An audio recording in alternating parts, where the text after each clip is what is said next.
Hey, it's A Humble Collector here. In today's video, we're going to take a look at the 4-panel death card of Franz Mortl. So without further ado, we'll go ahead and get started. So starting with panel 1 here, be patient. Everything passes except eternity. Nice HCOM 306 and 311 backings.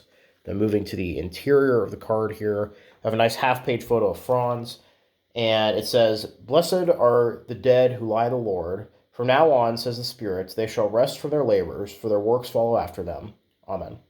And then moving to panel 3 here, prayer keepsake for our dear father, son, and son-in-law, Franz Mortl, a merchant from Muhldorf, and a Leutnant in a Panzer Reconnaissance Battalion, who was killed on February 26th, 1945, at the age of 23. Now, interestingly enough, I could not find a casualty record for Franz. However, I did get a hit for him in the German grave registry. So it says that he died September 4th, 1945, which seems incorrect. That's a pretty big time skip. But, everything else lines up with the Leutnant, his age, which is very odd. Which leaves one with two potential possibilities. One, it's a different Leutnant. Or two, Franz perhaps was reported as having fallen. Maybe his men saw him hit, had to pull out of the area, and maybe ended up surviving being captured by the Soviets and dying months later. So a bit of a mystery there. But his place of death is listed as Tuchola Heath, which is in Poland. It seems like there's like a Tuchola forest or state park. Not really state park. There's like a Tuchola forest there, so it seems to be somewhere in that region. And when I was doing my research, I did find that the 4th Panzer Division was operating in the area around that time. And interestingly enough, the 4th Panzer Division contained the 35th Panzer Regiment, which I actually have a book on. And I found a very interesting note from around the time that Franz was killed that may shed some light on what happened to him. So this is a diary entry from Ulrich Sachse, who was an Oberleutnant and adjutant of Panzer Abteilung 4. From the end of February to the beginning of March, bitter defensive fighting north of Heiderod, around Long, and along Sportswasser Creek. An enemy coup de main against the bridge was prevented at the last moment by a rapid advance. The enemy took bloody losses. Long was lost. A failed advance on Long during the night with Lieutenant Gazelle's vehicle. The dashing tank commander was mortally wounded in the process. Then we hacked Reserve Aufklärungsabteilung München from out of an enemy encirclement. Counterattacks followed by counterattacks.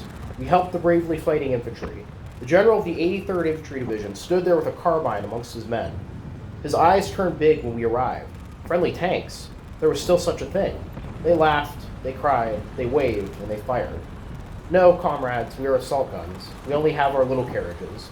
We dismounted to launch an immediate counterattack. Leutnant Storr was killed. Unteroffizier Florschwitz was killed.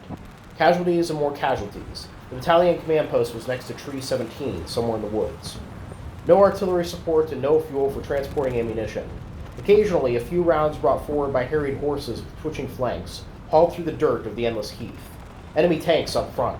We still have tanks, but the Panther Battalion is pulled back far to the northwest and into the area around Dramberg-Petov, where the enemy was threatening to break through to the Baltic. Graf Moltke, a small man, was still with us. He had a single Panzer IV. He went wherever he was needed. With thundering mufflers, he moved back and forth day and night. His loyal but crippled crate was making enough noise for an entire battalion. So yeah, even though this doesn't really shed any light on Franz's unit in particular, it does show how vicious the fighting was at this point. I found it particularly poignant that the general of the 83rd Infantry Division was apparently quite literally close enough to be in rifle range of the enemy and was fighting alongside his men. And yeah, at this point, we're February of 1945. The war's a few months from being over, and things are only going to get significantly worse for the Germans. So yeah, definitely a lot of heavy fighting. That would explain how something like the discrepancy in the date of his death versus what I found online could happen. Because, in that kind of crazy insanity, of all of the back and forth, the falling back to different defensive lines, it's very possible that Franz's vehicle could have been, disabled, but somebody thought they saw it get knocked out or something similar. But that does actually land you in kind of a sad situation where, Franz's family had already written him off for dead, 7 months before he actually died, and never actually, fully knew what happened to him. Now, again, that's all speculation. I could be wrong. Could be a different Franz Mortl. But still, it's kind of an interesting thing to think about. Smoothing down to the bottom here, he rests in a hero cemetery near Schneidemühl. The news was terrible for us, which almost broke our hearts. Sleep well, far away. You feel light now, but the pain remains for us. You said, until we meet again, but this is no longer possible. And then moving to the fourth panel here, we have Mother dying of pain, yet you do not die, pierced by such mortal torment.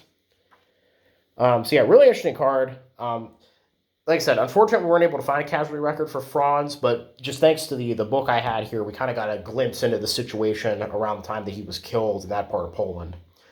But yeah, really interesting card. I hope you guys all enjoyed the video. Please leave a comment down below. Love hearing from you. Thank you all for watching. Happy collecting, and I'll see you all again very soon.